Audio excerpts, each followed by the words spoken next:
I feel proud to be that guy. Something that's missing in our league is the character and the fight and the passion and pride about, not just the name on the back, but the name on the front. And I know me better than any of y'all know me. So I'd be happy with it because I don't think anybody wouldn't be happy being a champion, but it wouldn't be as fulfilling to me as I would want that moment to be. Hello and welcome to AJM in the AM. I'm Anthony Mero, episode 16. Okay, so as a Blazer fan, I was ecstatic to hear Damian Lillard got extended for the max to stay in Portland for 2 more seasons, tacked on to his remaining 3 years for a whopping 5 years, $270 million.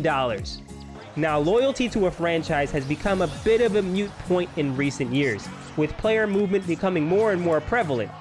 The Warriors' big three in Steph, Clay, and Dre, Bradley Beal, and Damian Lillard now are the longest tenured active players to stay with their original franchises, all of them now hitting 10 or more years. Dame's loyalty was even questioned a few years back when he put out a cryptic Nipsey Hussle tweet after losing to the short-handed Denver Nuggets in 6 games.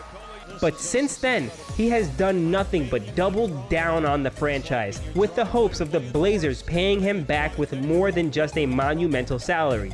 His new extension will be the max, which equates to 35% of the salary cap. With the cap in perpetual fluctuation, but typically trending upwards, that number could be as much as $59 million in the 2025-2026 season, and as much as $63 million the following year. Dame has become a rare talent. Most stars have requested a trade in a losing situation, like the Blazers have found themselves in.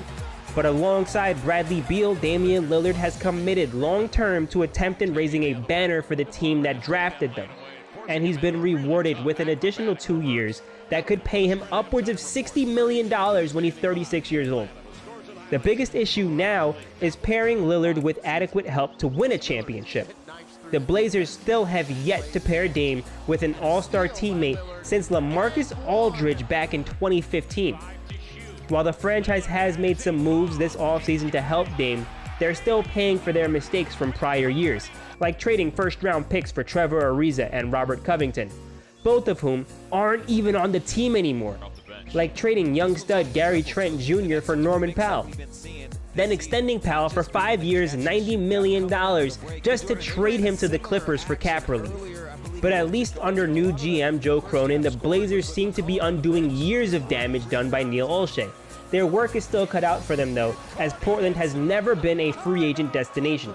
Their last big signing was Rod Strickland, which doesn't bode well for bringing on another co-star to assist in Dame's and hopefully the franchise's ultimate goal of building a championship roster. Some immediate issues for them will be, can Jusuf Nurkic stay healthy? He's played in 56 games, 37 games, and just 8 games in each of the last 3 seasons.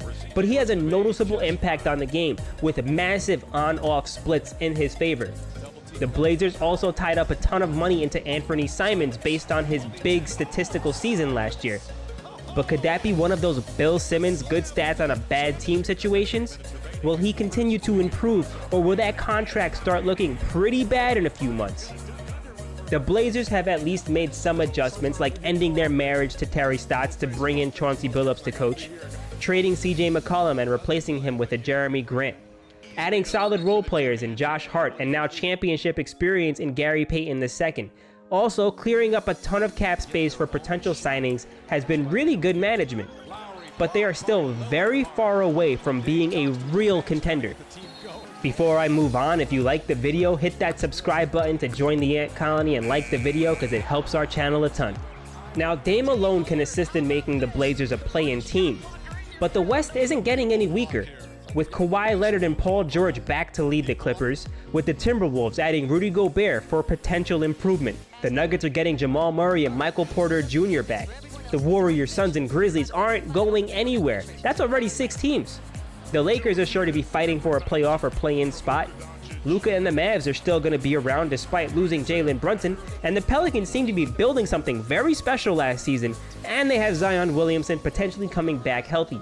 The Blazers need to make more adjustments to break into what's budding out west. What moves do you think the Blazers need to do to contend? Who would you like to see represent Rip City alongside Damian Lillard?